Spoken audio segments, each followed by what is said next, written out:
Vallahi bir süredir bütün alternatifler değerlendiriliyor. Yani konuşuluyor artık, tartışılıyor. Kürt mahallesinde de bunlar tartışılıyor. Türk siyasetinde de bunlar konuşuluyor.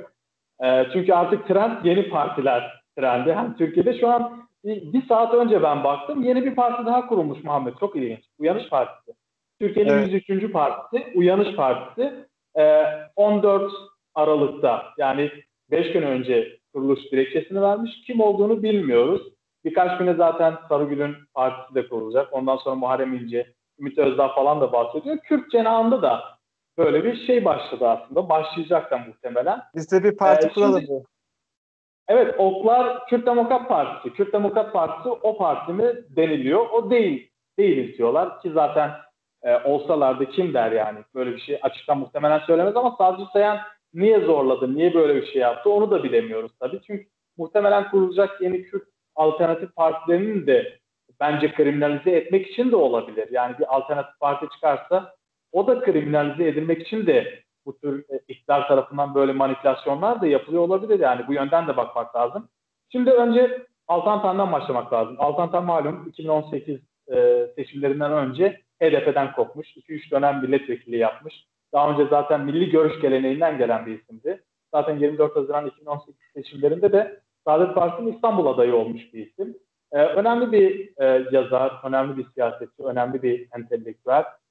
Kürt İslami camiası içerisinde prestiji olan bir isim. Yalnız Kobani soruşturmasında gözaltına alındıktan sonra ve serbest bırakıldıktan sonraki bazı açıklamaları daha doğrusu Kürt İslami camiada büyük tepki uyandırdı. Kürt camiasında da uyandırdı tabii. Özellikle Kürt İslami camiasında. Çünkü ilk olarak aydınlığa, Doğu Perinçek'in Aydınlık Gazetesi'ne bir demeç vermişti. Orada doğrudan işte HDP ile PKK arasında var olan sır, bağ, Çözüm olarak gelirsek? Evet, ya kusura bakma uzatıyorum galiba biraz. Şöyle, son duyumlar şu. Altan Tan'la ilgili son duyumlar şu.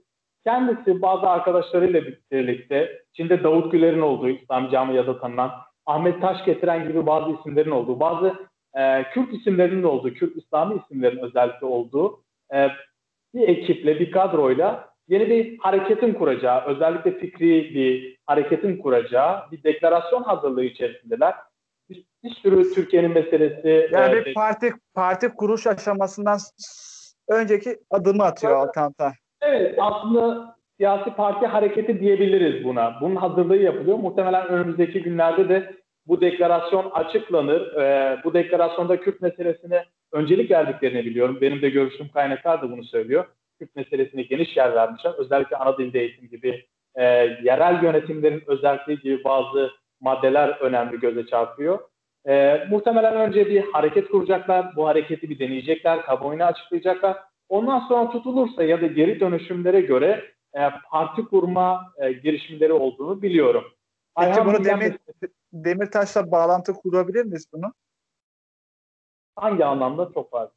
Yani Demirtaş destekli olabilir mi bu parti? Yok. Ben sanmıyorum. Zaten şimdi